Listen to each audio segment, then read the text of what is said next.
ਸਤਿ ਸ਼੍ਰੀ ਅਕਾਲ। ਤੁਸੀਂ ਦੇਖ ਰਹੇ ਹੋ ਟੀਵੀ ਪੰਜਾਬ। ਮੈਂ ਹਾਂ ਜਸਵੀਰ ਤੇ ਖਬਰਾਂ ਦੇ ਇਸ ਬੁਲੇਟਿਨ 'ਚ ਤੁਹਾਡਾ ਸਵਾਗਤ ਹੈ। ਸਭ ਤੋਂ ਪਹਿਲਾਂ ਨਜ਼ਰ ਪਾਉਂਦੇ ਹਾਂ ਹੈਡਲਾਈਨਸ ਤੇ। ਕੈਨੇਡੀਅਨ ਸਰਕਾਰ ਗਾਜ਼ਾ ਤੇ ਵੈਸਟ ਬੈਂਕ ਨੂੰ ਮਾਨਵਤਾਵਾਦੀ ਸਹਾਇਤਾ ਪ੍ਰਦਾਨ ਕਰਨਾ ਰੱਖੇਗੀ ਜਾਰੀ, ਪਰ ਸਰਕਾਰ ਇਹ ਯਕੀਨੀ ਬਣਾਏਗੀ ਕਿ ਕੋਈ ਵੀ ਫੰਡ ਹਮਾਸ ਕੋਲ ਨਾ ਜਾਵੇ, ਜਿਸ ਨੂੰ ਕੈਨੇਡਾ ਨੇ ਅੱਤਵਾਦੀ ਸੰਗਠਨ ਵਜੋਂ ਕੀਤਾ ਹੈ ਨਾਮਜ਼ਦ। ਵਿਦੇਸ਼ ਮੰਤਰੀ ਮੈਲੇਨੀ ਜੋਲੀ ਮੁਤਾਬਕ ਇਜ਼ਰਾਈਲ 'ਚ ਸੰਘਰਸ਼ ਦੌਰਾਨ 2 ਕੈਨੇਡੀਅਨਸ ਮਾਰੇ ਗਏ ਤੇ ਇੱਕ ਹੋਰ ਨੂੰ ਮ੍ਰਿਤਕ ਮੰਨਿਆ ਜਾ ਰਿਹਾ ਹੈ। ਗਲੋਬਲ ਅਫੇਅਰਜ਼ ਕੈਨੇਡਾ ਅਨੁਸਾਰ ਉਕਤ ਮ੍ਰਿਤਕਾਂ ਤੋਂ ਇਲਾਵਾ 3 ਹੋਰ ਕੈਨੇਡੀਅਨਸ ਲਾਪਤਾ। ਡਿਪਲੋਮੈਟਿਕ ਮੌਜੂਦਗੀ ਘਟਾਉਣ ਲਈ ਭਾਰਤ ਦੇ ਅਲਟੀਮੇਟਮ ਦੇ ਬਾਵਜੂਦ ਤਕਰੀਬਨ ਸਾਰੇ ਹੀ ਕੈਨੇਡੀਅਨ ਡਿਪਲੋਮੈਟ ਭਾਰਤ 'ਚ ਬਰਕਰਾਰ। ਇੱਕ ਸੀਨੀਅਰ ਸਰਕਾਰੀ ਅਧਿਕਾਰੀ ਨੇ ਕਿਹਾ, ਭਾਰਤ ਸਰਕਾਰ ਕੈਨੇਡਾ ਦੇ ਭਾਰਤ 'ਚ ਮੌਜੂਦ 5 ਕੂਟਨੀਤਿਕ ਟਿਕਾਣਿਆਂ ਨੂੰ ਗਿਣ ਰਹੀ ਹੈ, ਜਦਕਿ ਭਾਰਤ ਦੇ ਕੈਨੇਡਾ 'ਚ ਮੌਜੂਦ ਸਿਰਫ ਇੱਕੋ ਟਿਕਾਣੇ ਨੂੰ ਗਿਣਤੀ 'ਚ ਲਿਆਇਆ ਜਾ ਰਿਹਾ ਹੈ। ਕੈਨੇਡਾ ਦੀ ਸੰਚਾਰ ਸੁਰੱਖਿਆ ਸਥਾਪਨਾ ਵੱਡੇ ਸਟਾਫ ਸੰਕਟ 'ਚ। CSE ਵਿਦੇਸ਼ੀ ਦਖਲਅੰਦਾਜ਼ੀ ਦਾ ਮੁਕਾਬਲਾ ਕਰਨ ਵਾਲੀਆਂ ਫੈਡਰਲ ਏਜੰਸੀਆਂ ਚੋਂ ਇੱਕ। CSE ਦੇ ਮੁਖੀ ਕੈਰੋਲਿਨ ਜ਼ੇਵੀਅਰ ਨੇ ਇੱਕ ਇੰਟਰਵਿਊ ਦੌਰਾਨ ਇਸ ਗੱਲ ਤੋਂ ਇਨਕਾਰ ਨਹੀਂ ਕੀਤਾ ਕਿ ਇੱਕ ਸੰਕਟ ਹੈ, ਪਰ ਉਹਨਾਂ ਕਿਹਾ ਕਿ ਸਾਈਬਰ ਸੁਰੱਖਿਆ ਮਾਹਿਰਾਂ ਦੀ ਘਾਟ ਇੱਕ ਵਿਸ਼ਵ ਵਿਆਪੀ ਸਮੱਸਿਆ। ਕੈਨੇਡੀਅਨ ਸਰਕਾਰ ਗਾਜ਼ਾ ਅਤੇ ਵੈਸਟ ਬੈਂਕ ਨੂੰ ਮਾਨਵਤਾਵਾਦੀ ਸਹਾਇਤਾ ਪ੍ਰਦਾਨ ਕਰਨਾ ਜਾਰੀ ਰੱਖਣ ਦੀ ਯੋਜਨਾ ਬਣਾ ਰਹੀ ਹੈ, ਪਰ ਸਰਕਾਰ ਨੇ ਇਸ ਗੱਲ ਤੇ ਜ਼ੋਰ ਦਿੱਤਾ ਹੈ ਕਿ ਉਹ ਇਹ ਯਕੀਨੀ ਬਣਾਏਗੀ ਕਿ ਕੋਈ ਵੀ ਫੰਡ ਹਮਾਸ ਕੋਲ ਨਾ ਜਾਵੇ, ਜਿਸ ਨੂੰ ਕੈਨੇਡਾ ਨੇ ਅੱਤਵਾਦੀ ਸੰਗਠਨ ਵਜੋਂ ਨਾਮਜ਼ਦ ਕੀਤਾ ਹੈ। ਕੌਮਾਂਤਰੀ ਵਿਕਾਸ ਮੰਤਰੀ ਅਹਿਮਦ ਹੁਸੈਨ ਦੇ ਸੰਚਾਰ ਮੁਖੀ ਨੇ ਮੰਗਲਵਾਰ ਨੂੰ ਦੱਸਿਆ ਕਿ ਗਲੋਬਲ ਅਫੇਅਰਜ਼ ਕੈਨੇਡਾ ਅੱਤਵਾਦੀ ਸਮੂਹਾਂ ਨੂੰ ਕੈਨੇਡੀਅਨ ਸਹਾਇਤਾ ਫੰਡ ਪ੍ਰਾਪਤ ਕਰਨ ਤੋਂ ਰੋਕਣ ਲਈ ਯੋਗ ਮਿਹਨਤ ਨੂੰ ਉਤਸ਼ਾਹਿਤ ਕਰਦਾ ਹੈ ਤੇ ਅੱਤਵਾਦੀ ਵਿਰੋਧੀ ਧਾਰਾਵਾਂ ਦੀ ਵਰਤੋਂ ਕਰਦਾ ਹੈ। ਸੰਚਾਰ ਮੁਖੀ ਐਲੈਕਸ ਟਟੈਰਲੋਟ ਨੇ ਕਿਹਾ ਹੈ ਕਿ ਅਸੀਂ ਨਾਗਰਿਕਾਂ ਨੂੰ ਜੀਵਨ ਬਚਾਉਣ ਵਾਲੀ ਮਾਨਵਤਾਵਾਦੀ ਸਹਾਇਤਾ ਪ੍ਰਦਾਨ ਕਰਨਾ ਜਾਰੀ ਰੱਖਾਂਗੇ ਤੇ ਨਾਲ ਹੀ ਇਹ ਯਕੀਨੀ ਬਣਾਵਾਂਗੇ ਕਿ ਕੋਈ ਵੀ ਪੈਸਾ ਹਮਾਸ ਦੇ ਹੱਥਾਂ 'ਚ ਨਾ ਜਾਵੇ। ਉਹਨਾਂ ਕਿਹਾ ਕਿ ਕੈਨੇਡਾ ਖੇਤਰ 'ਚ ਸਹਾਇਤਾ ਪ੍ਰਦਾਨ ਕਰਨ ਲਈ ਤਜਰਬੇਕਾਰ ਅਤੇ ਭਰੋਸੇਮੰਦ ਕੈਨੇਡੀਅਨ ਅਤੇ ਅੰਤਰਰਾਸ਼ਟਰੀ ਭਾਈਵਾਲਾਂ ਤੇ ਨਿਰਭਰ ਕਰਦਾ ਹੈ। ਗਲੋਬਲ ਅਫੇਅਰਜ਼ ਕੈਨੇਡਾ ਦੀ ਵੈਬਸਾਈਟ ਵਰਲਡ ਫੂਡ ਪ੍ਰੋਗਰਾਮ, ਸੰਯੁਕਤ ਰਾਸ਼ਟਰ ਆਬਾਦੀ ਫੰਡ, ਸੇਵ ਦਾ ਚਿਲਡਰਨ ਕੈਨੇਡਾ ਅਤੇ ਈਕੋ ਪੀਸ ਮਿਡਲ ਈਸਟ ਨੂੰ ਇਹਨਾਂ ਚੋਂ ਕੁਝ ਭਾਈਵਾਲ ਸੰਸਥਾਵਾਂ ਵਜੋਂ ਸੂਚੀਬੱਧ ਕਰਦੀ ਹੈ। ਇੱਥੇ ਦੱਸਦੀ ਹੈ ਕਿ ਹਮਾਸ ਦੇ ਇਜ਼ਰਾਈਲ 'ਚ ਘੁਸਪੈਠ ਅਤੇ ਇਜ਼ਰਾਈਲੀ ਜਵਾਬੀ ਹਮਲੇ ਕਾਰਨ ਸ਼ੁਰੂ ਹੋਈ ਲੜਾਈ 'ਚ ਹੁਣ ਤੱਕ ਕੈਨੇਡੀਅਨ ਨਾਗਰਿਕਾਂ ਸਮੇਤ ਹਜ਼ਾਰਾਂ ਲੋਕਾਂ ਦੀ ਮੌਤ ਹੋ ਚੁੱਕੀ ਹੈ। ਐਸੋਸੀਏਟਿਡ ਪ੍ਰੈਸ ਨੇ ਰਿਪੋਰਟ ਦਿੱਤੀ ਹੈ ਕਿ ਇਜ਼ਰਾਈਲ ਨੇ ਗਾਜ਼ਾ ਦੇ ਨਾਗਰਿਕਾਂ ਨੂੰ ਭੋਜਨ, ਬਾਲਣ ਅਤੇ ਦਵਾਈਆਂ ਸਮੇਤ ਸਪਲਾਈ ਭੇਜਣਾ ਬੰਦ ਕਰ ਦਿੱਤਾ ਹੈ, ਜਦਕਿ ਮਿਸਰ ਤੋਂ ਇਕਲੌਤੀ ਬਾਕੀ ਬਚੀ ਪਹੁੰਚ ਵੀ ਮੰਗਲਵਾਰ ਨੂੰ ਬੰਦ ਹੋ ਗਈ। ਕੈਨੇਡਾ ਵੈਸਟ ਬੈਂਕ ਅਤੇ ਗਾਜ਼ਾ ਨੂੰ ਸਾਲਾਨਾ ਔਸਤਨ $55 ਮਿਲੀਅਨ ਭੇਜਦਾ ਹੈ, ਜਿਸ 'ਚ ਵਿਕਾਸ ਲਈ $20 ਮਿਲੀਅਨ ਅਤੇ ਮਾਨਵਤਾਵਾਦੀ ਸਹਾਇਤਾ ਲਈ $35 ਮਿਲੀਅਨ ਸ਼ਾਮਿਲ ਨੇ। ਬੁੱਧਵਾਰ ਨੂੰ ਕੈਨੇਡਾ ਦੀ ਵਿਦੇਸ਼ ਮੰਤਰੀ ਮੈਲੇਨੀ ਜੋਲੀ ਨੇ ਦੱਸਿਆ ਕਿ ਇਜ਼ਰਾਈਲ 'ਚ ਚੱਲ ਰਹੇ ਸੰਘਰਸ਼ ਦੌਰਾਨ 2 ਕੈਨੇਡੀਅਨਸ ਮਾਰੇ ਗਏ ਅਤੇ ਇੱਕ ਹੋਰ ਨੂੰ ਮ੍ਰਿਤਕ ਮੰਨਿਆ ਜਾ ਰਿਹਾ ਹੈ। ਗਲੋਬਲ ਅਫੇਅਰਜ਼ ਕੈਨੇਡਾ ਅਨੁਸਾਰ ਉਕਤ ਮ੍ਰਿਤਕਾਂ ਤੋਂ ਇਲਾਵਾ 3 ਹੋਰ ਕੈਨੇਡੀਅਨਸ ਲਾਪਤਾ ਨੇ। ਜੋਲੀ ਨੇ ਇਹ ਦੱਸਣ ਤੋਂ ਇਨਕਾਰ ਕਰ ਦਿੱਤਾ ਕਿ ਕੀ ਹਮਾਸ ਦੁਆਰਾ ਬੰਧਕ ਬਣਾਏ ਗਏ ਲੋਕਾਂ ਵਿੱਚ ਕੈਨੇਡੀਅਨਸ ਵੀ ਸ਼ਾਮਲ ਹਨ ਜਾਂ ਨਹੀਂ। ਉਹਨਾਂ ਨੇ ਕਿਹਾ ਕਿ ਕੈਨੇਡੀਅਨ ਬੰਧਕ ਮਾਹਰ ਆਪਣੀ ਮੁਹਾਰਤ ਪ੍ਰਦਾਨ ਕਰਨ ਲਈ ਇਜ਼ਰਾਈਲ ਜਾਣਗੇ।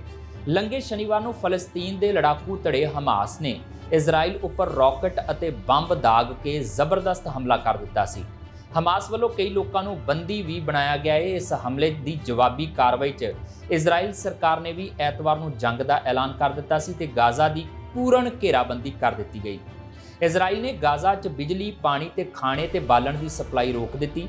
ਕੈਨੇਡਾ ਸਰਕਾਰ ਇਸ ਹਫ਼ਤੇ ਇਜ਼ਰਾਈਲ ਤੋਂ ਕੈਨੇਡੀਅਨਸ ਨੂੰ 에ਅਰਲਿਫਟ ਕਰੇਗੀ। ਕੈਨੇਡੀਅਨ ਫੌਜਾਂ ਵੱਲੋਂ 2 ਜਹਾਜ਼ ਇਜ਼ਰਾਈਲ ਭੇਜੇ ਜਾਣਗੇ ਜੋ ਲੋਕਾਂ ਨੂੰ ਗ੍ਰੀਸ ਦੇ ਏਥਨਜ਼ ਸ਼ਹਿਰ 'ਚ ਲਿਜਾਣਗੇ। ਗਲੋਬਲ ਅਫੇਅਰਜ਼ ਕੈਨੇਡਾ ਉਹਨਾਂ ਉਡਾਣਾਂ ਤੋਂ ਏਥਨਜ਼ ਪਹੁੰਚਣ ਵਾਲੇ ਲੋਕਾਂ ਦੀ ਮਦਦ ਲਈ ਆਪਣਾ ਸਟਾਫ ਏਥਨਜ਼ ਭੇਜੇਗਾ। ਸਰਕਾਰ ਵੈਸਟ ਬੈਂਕ ਜਾਂ ਗਾਜ਼ਾ 'ਚ ਕੈਨੇਡੀਅਨਸ ਦੀ ਸਹੀ ਸੰਖਿਆ ਨਹੀਂ ਜਾਣਦੀ, ਪਰ ਸਰਕਾਰ ਅਨੁਸਾਰ 470 ਕੈਨੇਡੀਅਨਸ ਗਲੋਬਲ ਅਫੇਅਰਜ਼ ਕੋਲ ਰਜਿਸਟਰਡ ਨੇ। We stand by Israel and its right to defend itself according to international law. We also know that Hamas is not the Palestinian people. It does not represent their aspiration and offers nothing more than more chaos, loss, and heartache. The violence must end, hostages must be released, and civilian lives, Israeli and Palestinians, must be protected. We continue to follow reports of 3 Canadians who remain missing. We're in contact with their families, providing support, and officials are in contact with local authorities to gather more information. I would like to now speak directly to Canadians who are currently in the region. They're scared. It is a time of great uncertainty and of great anxiety. But I want you to know that we are here for you. We're working around the clock to provide you with the information you need and the support you're asking for. Our office in Tel Aviv and Ramallah are open. Our team is there, and our team in Jordan, Egypt, and Lebanon are also working around the clock to support you. We have surged the capacity in Ottawa to make sure that we're there to answer your calls and texts 24/7. If you haven't registered yet with Global Affairs, please do so now. You can do so on our website or by calling 613-996-8885. Your family to home and want to do so safely, and we will help you. We'll begin the assisted departure of Canadians from Tel Aviv in the coming days by the end of the week with the help of aircraft from the Canadian Armed Forces. They will arrive in Tel Aviv and bring Canadians to Athens. My colleague, Pablo Rodriguez, and I have been working on the next steps from there. Together, we have secured with Air Canada a plane and a crew to bring Canadians home from Athens. These flights will be available to Canadian citizens, their spouses, and their children, as well as to Canadian permanent residents, their spouses, and their children. Let me be clear, this includes dual nationals, because a Canadian is a Canadian is a Canadian. Montreal 'ਚ ਹੋਏ ਮੁਜ਼ਾਹਰੇ ਦੌਰਾਨ ਆਪਣੇ ਵੱਲੋਂ ਪਾਈਆਂ ਗਈਆਂ Israel ਵਿਰੋਧੀ posts ਕਾਰਨ air Canada ਦੇ ਇੱਕ ਪਾਇਲਟ ਨੂੰ ਨੌਕਰੀ ਤੋਂ ਕੱਢ ਦਿੱਤਾ ਗਿਆ ਹੈ। ਐਕਸ ਉੱਤੇ ਬੁੱਧਵਾਰ ਨੂੰ ਪੋਸਟ ਕੀਤੇ ਗਏ ਇੱਕ ਮੈਸੇਜ 'ਚ 에ਅਰ ਕੈਨੇਡਾ ਨੇ ਆਖਿਆ ਕਿ ਸਾਡੇ ਵੱਲੋਂ ਇਸ ਗੱਲ ਦੀ ਪੁਸ਼ਟੀ ਕੀਤੀ ਜਾਂਦੀ ਹੈ ਕਿ ਜਿਸ ਪਾਇਲਟ ਵੱਲੋਂ ਇਹ ਪੋਸਟਾਂ ਸਾਂਝੀਆਂ ਕੀਤੀਆਂ ਗਈਆਂ ਨੇ ਉਹ ਹੁਣ 에ਅਰ ਕੈਨੇਡਾ ਲਈ ਕੰਮ ਨਹੀਂ ਕਰਦਾ। ਕੰਪਨੀ ਨੇ ਆਖਿਆ ਕਿ ਇਸ ਤਰ੍ਹਾਂ ਦੀਆਂ ਪੋਸਟਾਂ ਸਵੀਕਾਰਨਯੋਗ ਨਹੀਂ ਹਨ।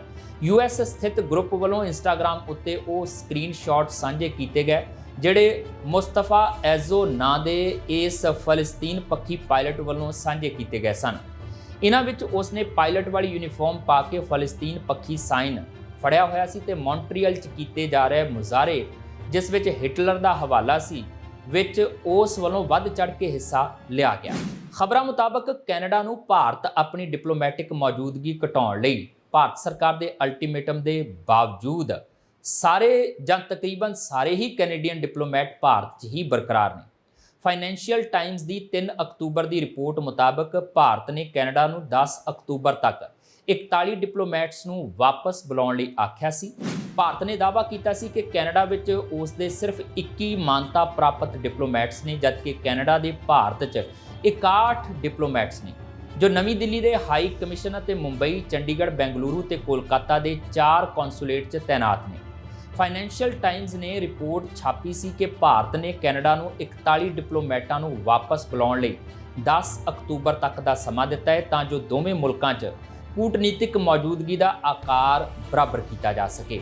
ਰਿਪੋਰਟ 'ਚ ਸਰਕਾਰੀ ਸੂਤਰਾਂ ਦਾ ਹਵਾਲਾ ਦਿੰਦਿਆਂ ਕਿਹਾ ਗਿਆ ਸੀ ਕਿ 10 ਅਕਤੂਬਰ ਤੋਂ ਬਾਅਦ ਵੀ ਭਾਰਤ 'ਚ ਰਹਿ ਜਾਣ ਵਾਲੇ ਕੈਨੇਡੀਅਨ ਡਿਪਲੋਮੈਟਸ ਗ੍ਰਿਫਤਾਰੀ ਅਤੇ ਮੁਕੱਦਮੇ ਤੋਂ ਆਪਣੀ ਕੂਟਨੀਤਿਕ ਛੋਟ ਗੁਆ ਦੇਣਗੇ। ਕੈਨੇਡੀਅਨ ਸਰਕਾਰ ਦੇ ਇੱਕ ਸੀਨੀਅਰ ਸੂਤਰ ਨੇ ਦੱਸਿਆ ਹੈ ਕਿ ਕੈਨੇਡਾ ਭਾਰਤ ਨਾਲ ਵਿਚਾਰ ਵਟਾਂਦਰੇ 'ਚ ਹੈ ਅਤੇ ਕੈਨੇਡਾ ਨੇ ਭਾਰਤ ਦੀ ਮੰਗ ਦੀ ਪਾਲਣਾ ਕੀਤੇ ਬਿਨਾਂ ਸਮਾਂ ਸੀਮਾ ਲੰਘਣ ਦਿੱਤੀ। ਕੈਨੇਡੀਅਨ ਅਧਿਕਾਰੀ ਦਾ ਕਹਿਣਾ ਹੈ ਕਿ ਭਾਰਤ ਵੱਲੋਂ ਡਿਪਲੋਮੈਟਿਕ ਮੌਜੂਦਗੀ ਦਾ ਅੰਕ ਗਣਿਤ ਡਿਪਲੋਮੈਟਿਕ ਮਿਸ਼ਨਾਂ ਦੇ ਆਕਾਰ ਦੀ ਸਹੀ ਤਸਵੀਰ ਨਹੀਂ ਦਰਸਾਉਂਦਾ।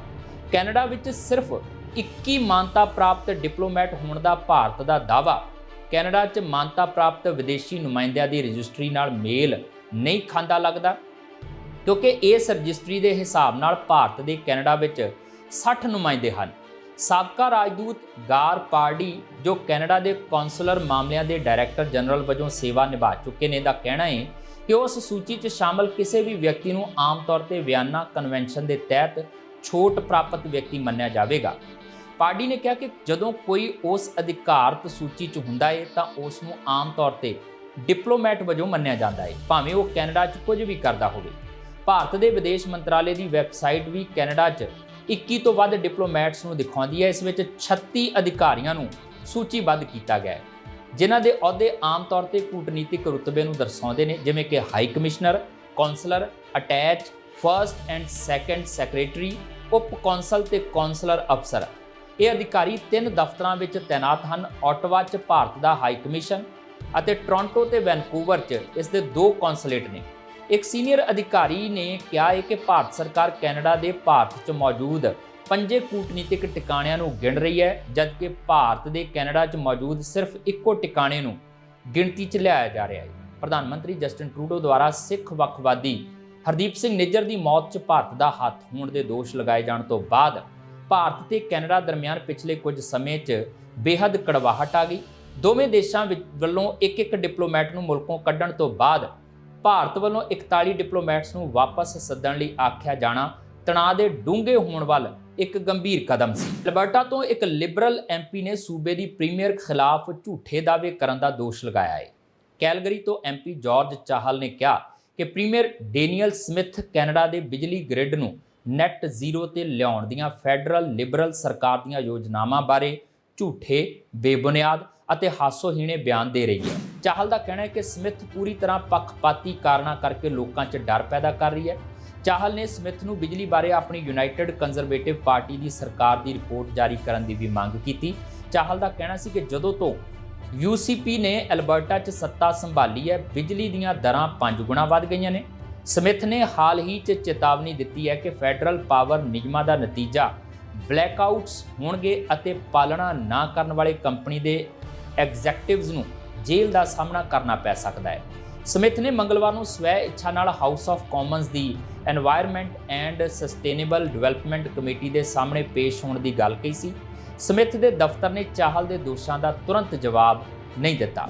ਕੈਨੇਡਾ ਦੀ ਸੰਚਾਰ ਸੁਰੱਖਿਆ ਸਥਾਪਨਾ CSE ਵੱਡੇ ਸਟਾਫ ਸੰਕਟ ਦਾ ਸਾਹਮਣਾ ਕਰ ਰਹੀ ਹੈ। CSE ਦੇ ਇੱਕ ਸਾਬਕਾ ਜਸੂਸ ਵੱਲੋਂ ਇਸ ਗੱਲ ਦੀ ਜਾਣਕਾਰੀ ਦਿੱਤੀ ਗਈ ਹੈ। CSE ਵਿਦੇਸ਼ੀ ਦਖਲਅੰਦਾਜ਼ੀ ਦਾ ਮੁਕਾਬਲਾ ਕਰਨ ਵਾਲੀਆਂ ਫੈਡਰਲ ਏਜੰਸੀਆਂ 'ਚੋਂ ਇੱਕ ਹੈ। CSE ਉਹਨਾਂ ਵਿਦੇਸ਼ੀ ਟੀਚਿਆਂ ਦੇ ਸੰਚਾਰ ਨੂੰ ਰੋਕਦਾ ਹੈ ਅਤੇ ਡੀਕੋਡ ਕਰਦਾ ਹੈ ਜੋ ਕੈਨੇਡਾ ਨੂੰ ਨੁਕਸਾਨ ਪਹੁੰਚਾਉਣਾ ਚਾਹੁੰਦੇ ਨੇ। ਇਹ ਫੈਡਰਲ ਸਰਕਾਰ ਦੇ ਕੰਪਿਊਟਰ ਨੈਟਵਰਕ ਦੀ ਰੱਖਿਆ ਕਰਨ ਅਤੇ ਬੈਂਕਾਂ ਤੇ ਹਸਪਤਾਲਾਂ ਵਰਗੇ ਨਾਜ਼ੁਕ ਬੁਨਿਆਦੀ ਢਾਂਚੇ ਦੇ ਸੰਚਾਲਕਾਂ ਨੂੰ ਸਲਾਹ ਦੇਣ ਲਈ ਵੀ ਜ਼ਿੰਮੇਵਾਰ ਹੈ ਕਿ ਸਾਈਬਰ ਹਮਲਿਆਂ ਤੋਂ ਆਪਣੇ ਆਪ ਨੂੰ ਕਿਵੇਂ ਸੁਰੱਖਿਅਤ ਕਰਨਾ ਹੈ। CSE ਦੇ ਮੁਖੀ ਕੈਰੋਲਿਨ ਜ਼ੇਵੀਅਰ ਨੇ ਇੱਕ ਇੰਟਰਵਿਊ ਦੌਰਾਨ ਇਸ ਗੱਲ ਤੋਂ ਇਨਕਾਰ ਨਹੀਂ ਕੀਤਾ ਕਿ ਇਹ ਇੱਕ ਸੰਕਟ ਹੈ, ਪਰ ਕਿਹਾ ਕਿ ਸਾਈਬਰ ਸੁਰੱਖਿਆ ਮਾਹਿਰਾਂ ਦੀ ਘਾਟ ਇੱਕ ਵਿਸ਼ਵ ਵਿਆਪੀ ਸਮੱਸਿਆ ਹੈ। ਉਹਨਾਂ ਕਿਹਾ ਕਿ ਕਿਸੇ ਹੋਰ CEO ਨਾਲ ਗੱਲ ਕਰੋ ਜੋ ਕਿਸੇ ਤਕਨੀਕੀ ਸੰਸਥਾ ਦਾ ਪ੍ਰਬੰਧਨ ਕਰਦਾ ਹੈ, ਉਹ ਸਾਰੇ ਤੁਹਾਨੂੰ ਦੱਸਣਗੇ ਕਿ ਅਸੀਂ ਚੋਟੀ ਦੀ ਪ੍ਰਤਿਭਾ ਲਈ ਮੁਕਾਬਲਾ ਕਰ ਰਹੇ ਹਾਂ। ਉਹਨਾਂ ਅੱਗੇ ਕਿਹਾ ਕਿ ਇਹ ਸਿਰਫ CSE ਲਈ ਨਹੀਂ ਬਲਕਿ ਸੰਭਾਵੀ ਤੌਰ ਤੇ ਇੱਕ ਰਾਸ਼ਟਰੀ ਸੰਕਟ ਹੈ। ਇਹ CSE ਦੇ ਅੰਦਰ ਦੁਸ਼ਮਣਾਂ ਦੇ ਨੈਟਵਰਕ 'ਚ ਘੁਸਪੈਠ ਕਰਨ, ਖੁਫੀਆ ਜਾਣਕਾਰੀ ਨੂੰ ਡੀਕ੍ਰਿਪਟ ਕਰਨ ਅਤੇ ਕੈਨੇਡਾ ਲਈ ਖਤਰਿਆਂ ਨੂੰ ਨਾਕਾਮ ਕਰਨ ਦੇ ਸਮਰੱਥ ਉੱਚ ਹੁਨਰਮੰਦ ਤਕਨੀਕੀ ਮਾਹਿਰਾਂ ਦਾ ਘਾਟਾ ਹੈ ਜੋ ਚਿੰਤਾਵਾਂ ਪੈਦਾ ਕਰ ਰਿਹਾ ਹੈ। ਕੈਨੇਡਾ ਦੇ ਇੱਕ ਮੀਡੀਆ ਰਿਪੋਰਟ ਅਨੁਸਾਰ ਉਹਨਾਂ ਵੱਲੋਂ CSE ਦੇ ਅੱਧੀ ਦਰਜਨ ਤੋਂ ਵੱਧ ਕਰਮਚਾਰੀਆਂ ਦੀ ਇੰਟਰਵਿਊ ਕੀਤੀ ਗਈ ਜਿਨ੍ਹਾਂ ਨੇ ਹਾਲ ਦੇ ਸਾਲਾਂ 'ਚ ਏਜੰਸੀ ਛੱਡ ਦਿੱਤੀ ਹੈ। ਇਹਨਾਂ ਕਰਮਚਾਰੀਆਂ ਨੇ CSE ਦੇ ਅੰਦਰ ਸਟਾਫ ਅਤੇ ਉੱਚ ਪ੍ਰਤਿਭਾ ਦੀ ਕਮੀ ਵਰਗੇ ਮੁੱਦਿਆਂ ਬਾਰੇ ਚਾਨਣਾ ਪਾਇਆ। ਕੈਨੇਡਾ ਦੇ ਵੱਡੇ ਗਰੋਸਰਜ਼ ਵੱਲੋਂ ਅਜੇ ਇਸ ਦੀ ਪੁਸ਼ਟੀ ਨਹੀਂ ਕੀਤੀ ਗਈ ਕਿ ਗਰੋਸਰੀ ਦੀਆਂ ਕੀਮਤਾਂ ਨੂੰ ਸਥਿਰ ਕਰਨ ਲਈ ਉਹ ਆਪਣੀ ਵਚਨਬੱਧਤਾ ਨੂੰ ਪੂਰਾ ਕਰਨਗੇ ਜਾਂ ਨਹੀਂ। ਇਸ ਤੋਂ ਪਹਿਲਾਂ ਫੈਡਰਲ ਸਰਕਾਰ ਇਹ ਦਾਅਵਾ ਕਰ ਚੁੱਕੀ ਹੈ ਕਿ ਵੱਡੇ ਗਰੋਸਰਜ਼ ਕੀਮਤਾਂ ਘਟਾਉਣ ਲਈ ਰਾਜ਼ੀ ਹੋ ਗਏ ਨੇ। ਪਿਛਲੇ ਹਫ਼ਤੇ ਇੰਡਸਟਰੀ ਮੰਤਰੀ ਫ੍ਰੈਂਕੋਇਸ ਫਿਲਿਪ ਸੈਂਪੇਨ ਨੇ ਇਹ ਐਲਾਨ ਕੀਤਾ ਸੀ ਕਿ ਗਰੋਸਰੀ ਦੀਆਂ ਕੀਮਤਾਂ ਨੂੰ ਸਥਿਰ ਕਰਨ ਲਈ ਗਰੋਸਰਜ਼ ਵੱਲੋਂ ਪਲਾਨ ਪੇਸ਼ ਕੀਤੇ ਗਏ ਸਨ, ਜਿਨ੍ਹਾਂ ਵਿੱਚ ਡਿਸਕਾਊਂਟ, ਕੀਮਤਾਂ ਨੂੰ ਵਧਣ ਤੋਂ ਰੋਕਣਾ ਅਤੇ ਮੁਕਾਬਲੇਬਾਜ਼ੀ ਸ਼ਾਮਲ ਸਨ। ਜਦੋਂ ਲੋਬਲਾ, ਐਮਪਾਇਰ, ਮੈਟਰੋ, ਵਾਲਮਾਰਟ ਅਤੇ ਕਾਸਕੋ ਦਾ ਪੱਖ ਜਾਣਨ ਦੀ ਕੋਸ਼ਿਸ਼ ਕੀਤੀ ਗਈ ਤਾਂ ਮੈਟਰੋ ਨੇ ਤਾਂ ਟਿੱਪਣੀ ਕਰਨ ਤੋਂ ਹੀ ਇਨਕਾਰ ਕਰ ਦਿੱਤਾ, ਜਦਕਿ ਲੋਬਲਾ, ਐਮਪਾਇਰ ਤੇ ਕਾਸਕੋ ਨੇ ਇਸ ਜਾਣਕਾਰੀ ਲਈ ਕੀਤੀ ਬੇਨਤੀ ਵੱਲ ਕੋਈ ਕੰਨ ਹੀ ਨਹੀਂ ਕੀਤਾ। ਲਿਖਤੀ ਪ੍ਰਤੀਕਿਰਿਆ 'ਚ ਵਾਲਮਾਰਟ ਕੈਨੇਡਾ ਦੀ ਤਰਜਮਾਨ ਨੇ ਆਖਿਆ ਕਿ ਕੰਪਨੀ ਨੇ ਰੋਜ਼ਾਨਾ ਘੱਟ ਕੀਮਤਾਂ ਰੱਖਣ ਦੀ ਯੋਜਨਾ ਬਣਾਈ ਹੈ, ਪਰ ਇੱਥੇ ਦੱਸਣਾ ਬਣਦਾ ਹੈ ਕਿ ਵਾਲਮਾਰਟ ਦੀ ਇਹ ਰਣਨੀਤੀ ਹੀ ਹੈ ਕਿ ਉਹ ਨਿਯਮਿਤ ਤੌਰ ਤੇ ਘੱਟ ਕੀਮਤਾਂ ਦੀ ਪੇਸ਼ਕਸ਼ ਕਰਦੀ ਰਹਿੰਦੀ ਹੈ। ਵਾਲਮਾਰਟ ਕੈਨੇਡਾ ਦੀ ਕਾਰਪੋਰੇਟ ਅਫੇਅਰਸ ਮੈਨੇਜਰ ਸਟੈਫਨੀ ਫਸਕੋ ਨੇ ਆਖਿਆ ਕਿ ਪਿਛਲੇ ਹਫ਼ਤੇ ਅਸੀਂ ਸਰਕਾਰ ਨਾਲ ਇਹ ਗੱਲ ਸਾਂਝੀ ਕੀਤੀ ਸੀ ਕਿ ਮਹਿੰਗਾਈ ਨਾਲ ਲੜਨ ਲਈ ਅਸੀਂ ਕਾਰਵਾਈ ਕਰ ਰਹੇ ਹਾਂ ਤੇ ਗਰੋਸਰੀ ਦੀਆਂ ਕੀਮਤਾਂ ਘੱਟ ਹੀ ਰੱਖੀਆਂ ਜਾਣਗੀਆਂ। ਅਸੀਂ ਸਰਕਾਰ ਨੂੰ ਇਹ ਵੀ ਦੱਸਿਆ ਸੀ ਕਿ ਉਹਨਾਂ ਵੱਲੋਂ ਮਹਿੰਗਾਈ ਘਟਾਉਣ ਲਈ ਸਾਡੇ ਨਾਲ ਰਲ ਕੇ ਕੀ ਕੀਤਾ ਜਾ ਸਕਦਾ ਹੈ। ਯਾਰਕ ਰੀਜਨਲ ਪੁਲਿਸ ਦਾ ਦਾਅਵਾ ਹੈ ਕਿ ਉਹਨਾਂ ਵੱਲੋਂ $5 ਲੱਖ ਮੁੱਲ ਦੇ ਪਾਬੰਦੀਸ਼ੁਦਾ ਨਸ਼ੀਲੇ ਪਦਾਰਥ ਬਰਾਮਦ ਕੀਤੇ ਗਏ ਨੇ ਤੇ ਇਸ ਸਬੰਧ 'ਚ 2 ਵਿਅਕਤੀਆਂ ਨੂੰ ਵੀ ਗ੍ਰਿਫਤਾਰ ਕੀਤਾ ਗਿਆ ਹੈ। 27 ਸਤੰਬਰ ਨੂੰ ਪੁਲਿਸ ਨੂੰ ਇਹ ਸੂਹ ਮਿਲੀ ਸੀ ਕਿ 14th ਐਵਨਿਊ ਤੇ ਮਾਰਖਮ ਰੋਡ ਏਰੀਆ 'ਚ ਸਥਿਤ ਇੱਕ ਘਰ ਤੇ ਡੈਨੀਸਨ ਸਟਰੀਟ ਦੇ ਬ੍ਰਿਮਲੇ ਰੋਡ ਮਾਰਖਮ ਸਥਿਤ ਇੱਕ ਘਰ ਤੋਂ 2 ਸ਼ੱਕੀਆਂ ਵੱਲੋਂ ਕੈਟਾਮਾਈਨ ਦੀ ਸਮਗਲਿੰਗ ਕੀਤੀ ਜਾ ਰਹੀ ਹੈ। ਪੁਲਿਸ ਨੇ ਸਰਚ ਵਾਰੰਟ ਕਢਵਾ ਕੇ ਘਰਾਂ ਦੀ ਤਲਾਸ਼ੀ ਲਈ ਤਾਂ ਉੱਥੋਂ ਉਹਨਾਂ ਨੂੰ 9.5 ਕਿਲੋ ਕੈਟਾਮਾਈਨ, 37 ਪਾਉਂਡ ਕੈਨਾਬਿਸ ਅਤੇ 503 ਗ੍ਰਾਮ ਮੈਥਾਮਫੈਟਾਮਾਈਨ ਬਰਾਮਦ ਹੋਈ। ਇਹਨਾਂ ਨਸ਼ਿਆਂ ਦੀ ਬਾਜ਼ਾਰ ਵਿੱਚ ਕੀਮਤ $4,90,000 ਦੱਸੀ ਜਾਂਦੀ ਹੈ।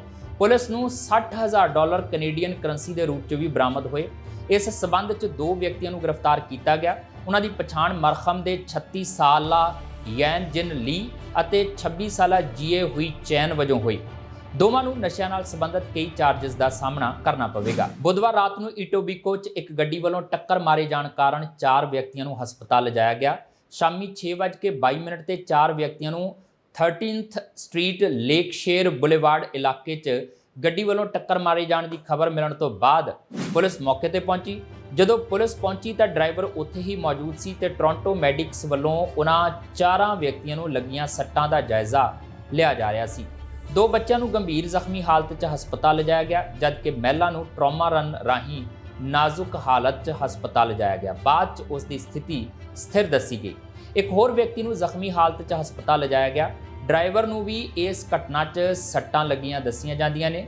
12th ਸਟਰੀਟ ਤੇ 14th ਸਟਰੀਟ ਦਰਮਿਆਨ ਵੈਸਟ ਬਾਉਂਡ ਲੇਕ ਸ਼ੋਰ ਬੁਲੇਵਾਰਡ ਨੂੰ ਬੰਦ ਕਰ ਦਿੱਤਾ ਗਿਆ।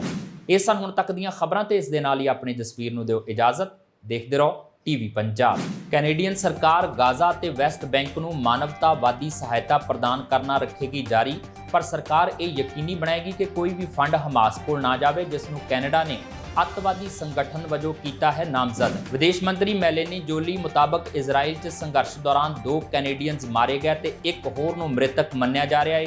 ਗਲੋਬਲ ਅਫੇਅਰਸ ਕੈਨੇਡਾ ਅਨੁਸਾਰ ਉਕਤ ਮ੍ਰਿਤਕਾਂ ਤੋਂ ਇਲਾਵਾ 3 ਹੋਰ ਕੈਨੇਡੀਅਨਸ ਲਾਪਤਾ।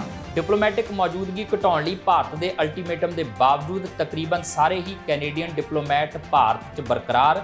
ਇੱਕ ਸੀਨੀਅਰ ਸਰਕਾਰੀ ਅਧਿਕਾਰੀ ਨੇ ਕਿਹਾ ਭਾਰਤ ਸਰਕਾਰ ਕੈਨੇਡਾ ਦੇ ਭਾਰਤ 'ਚ ਮੌਜੂਦ 5 ਕੂਟਨੀਤਿਕ ਟਿਕਾਣਿਆਂ ਨੂੰ ਗਿਣ ਰਹੀ ਹੈ, ਜਦਕਿ ਭਾਰਤ ਦੇ ਕੈਨੇਡਾ 'ਚ ਮੌਜੂਦ ਸਿਰਫ ਇੱਕੋ ਟਿਕਾਣੇ ਨੂੰ ਗਿਣਤੀ 'ਚ ਲਿਆਇਆ ਜਾ ਰਿਹਾ ਹੈ। ਕੈਨੇਡਾ ਦੀ ਸੰਚਾਰ ਸੁਰੱਖਿਆ ਸਥਾਪਨਾ ਵੱਡੇ ਸਟਾਫ ਸੰਕਟ 'ਚ। CSE ਵਿਦੇਸ਼ੀ ਦਖਲਅੰਦਾਜ਼ੀ ਦਾ ਮੁਕਾਬਲਾ ਕਰਨ ਵਾਲੀਆਂ ਫੈਡਰਲ ਏਜੰਸੀਆਂ 'ਚੋਂ ਇੱਕ। CSE ਦੇ ਮੁਖੀ ਕੈਰੋਲਿਨ ਜ਼ੇਵੀਅਰ ਨੇ ਇੱਕ ਇੰਟਰਵਿਊ ਦੌਰਾਨ ਇਸ ਗੱਲ ਤੋਂ ਇਨਕਾਰ ਨਹੀਂ ਕੀਤਾ ਕਿ ਇੱਕ ਸੰਕਟ ਹੈ, ਪਰ ਉਹਨਾਂ ਕਿਹਾ ਕਿ ਸਾਈਬਰ ਸੁਰੱਖਿਆ ਮਾਹਿਰਾਂ ਦੀ ਘਾਟ ਇੱਕ ਵਿਸ਼ਵ ਵਿਆਪੀ ਸਮੱਸਿਆ।